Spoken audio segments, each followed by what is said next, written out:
So the topic of AI is something that we're going to have to discuss. It's something that we do have to contend with, whether we like it or not, because the technology is probably here to stay. It's not going anywhere for good or for bad. And what makes AI so scary is how powerful it is. On one hand, a powerful tool also means that it can do a lot and help certain processes, and when used for good, can do a lot of great things.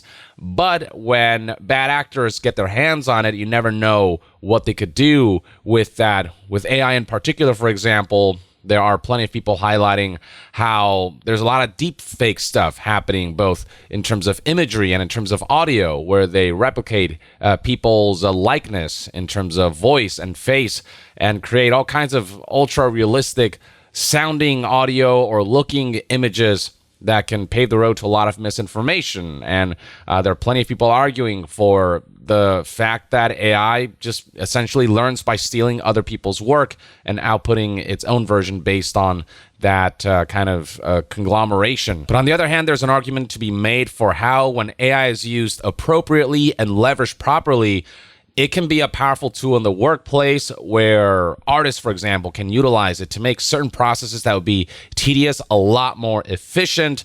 But then, no doubt, there are, entities like corporate heads aiming to look into the possibility of reducing the workforce and making game development cheaper by replacing workers with AI and allowing automated processes to handle human artistic work. And that's kind of the thing that we don't want. And so a lot of questions and a lot of unknowns about this new era that we live in as AI begins to become normalized and commonplace. Now, one company decided to do an experiment revolving around, can generative AI actually make a whole game by itself and replace workers and artists? And this is something that newsoutletsgamedeveloper.com covered. And fortunately, currently, the answer to that question is a resounding no. As the headline here reads, Keywords tried to make a game using Gen AI, but said the tech was unable to replace talent.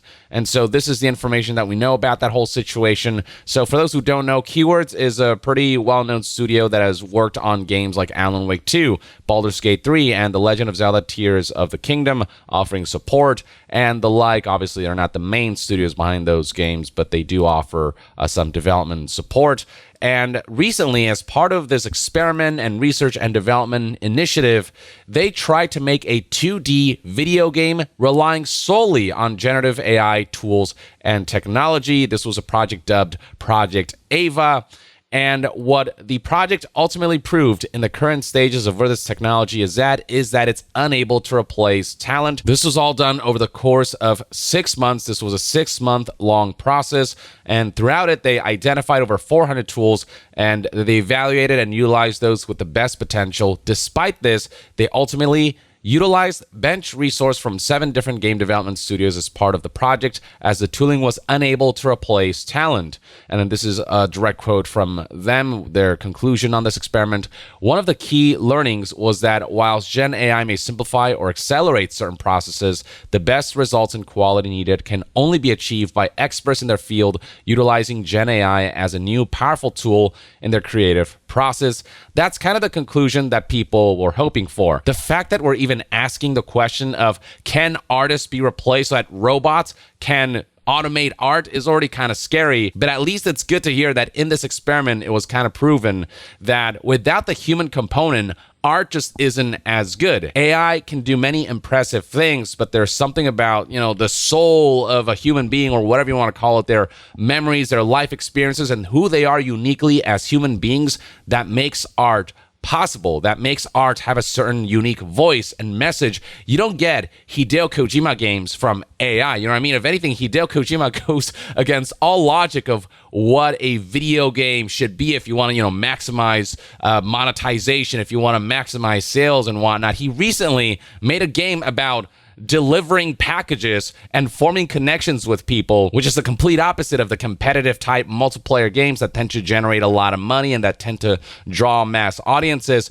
Kojima made his own art through his own voice, and you don't get that with robots without the kind of depth and breadth of life experiences that Kojima had, without his unique mindset, without his unique way of thinking as an artist, that's what makes art art. It's the human component. Hell, I mean, think about the innovation of Soulsborne titles and how back when that genre wasn't normalized, how it went against all of the kind of game design mentalities that you would have when it comes to what makes a game appealing. It almost sounded unappealing until people tried out this kind of genre and experience that FromSoft came up with through their unique experiences as developers, with a unique identity that stems from the fact that there are human beings who came together collectively towards a common goal, with a common mindset and mentality, with leaders who have a certain vision of the kinds of games that they want to make as unique human beings and artists. They came up with this thing that, like,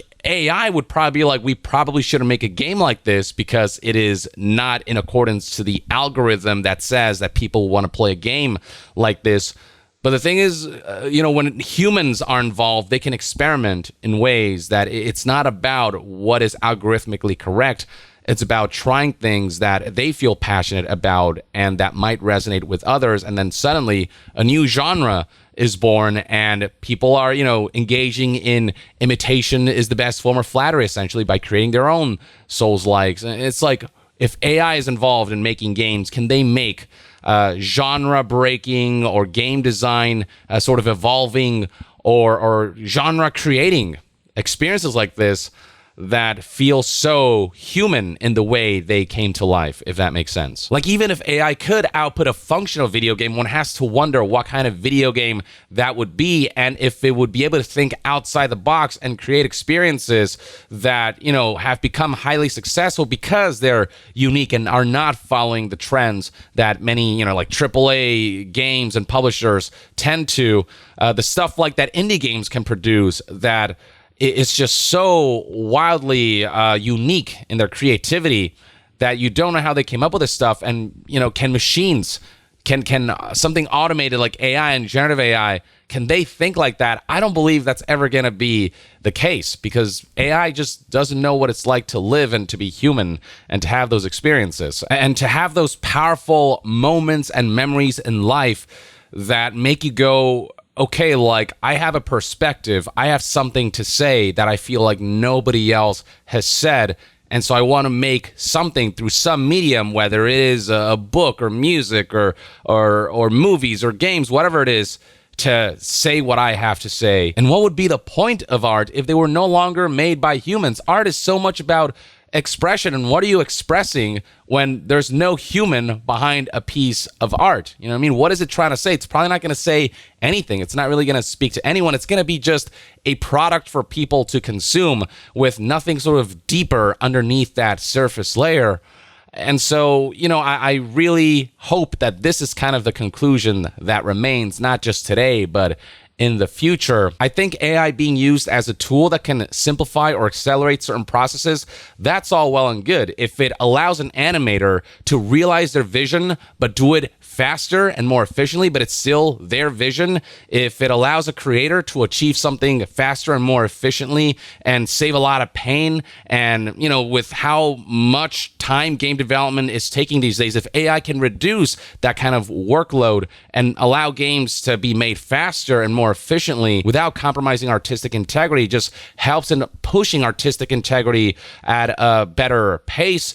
Like, that's the stuff that makes sense as far as AI is concerned. It's kind of like how Photoshop, when that was invented, that helped a lot of processes. And Photoshop could be used to make obscene images, or it could be used to make certain artistic processes more efficient. Like, doing art digitally can be the difference between having to redraw something every time you mess up when you're doing it on a physical piece of paper, versus being able to, do Control Z and pick up where you left off and undo errors and kind of not have to start over again. That makes art more efficient. So Photoshop, much like AI, has its good uses and bad uses, but when leveraged properly, obviously it's a piece of software that now has become normalized in the games industry and in the art world in general. If AI can be sort of the equivalent of that as far as like enhancing artists and their processes go, not replacing them, but just, allowing certain processes to not be as painstaking as they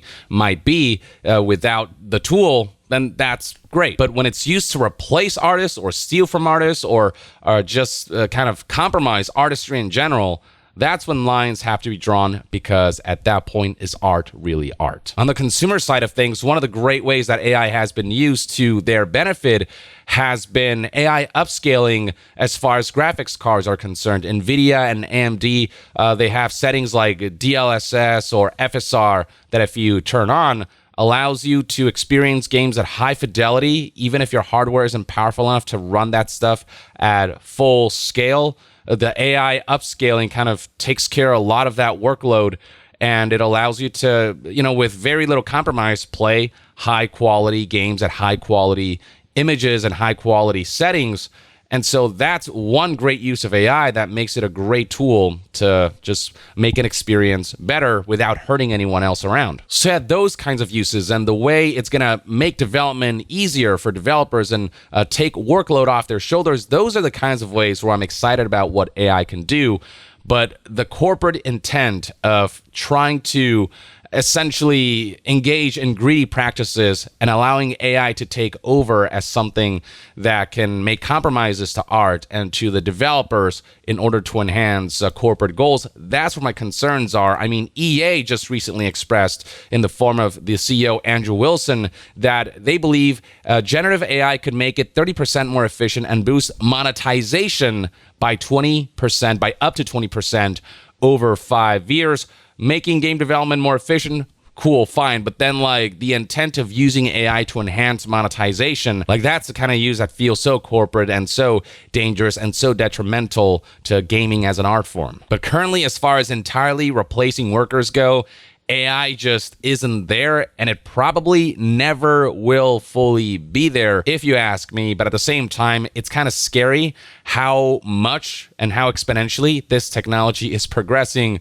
So, I'm not going to hold my breath for anything, but here's hoping that remains the case ad infinitum. A lot of questionable uses of AI, no doubt, will permeate as we still explore this technology, and regulations need to act fast to ensure that folks who are intending to use a powerful tool like AI in malicious ways don't get away with it and are discouraged to do so.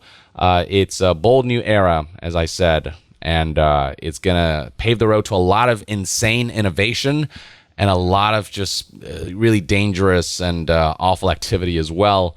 We'll see what happens. But as far as game development goes, this is kind of an update on where we're at with AI and the potential intent of replacing workers and what it can currently achieve. Right now, it seems as though AI is more than anything tools that artists can leverage, and that's hopefully how it'll stay.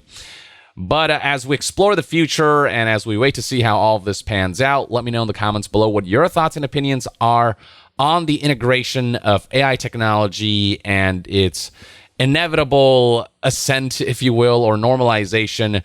Do you think it's more beneficial than detrimental, or the other way around? And where do you draw the line of how AI should be used, especially in game development? Share your thoughts in the comments below, and to be further updated on all things gaming news, reviews, and discussions, stay tuned right here on Young Yeah. I'll see you guys next time. Young out.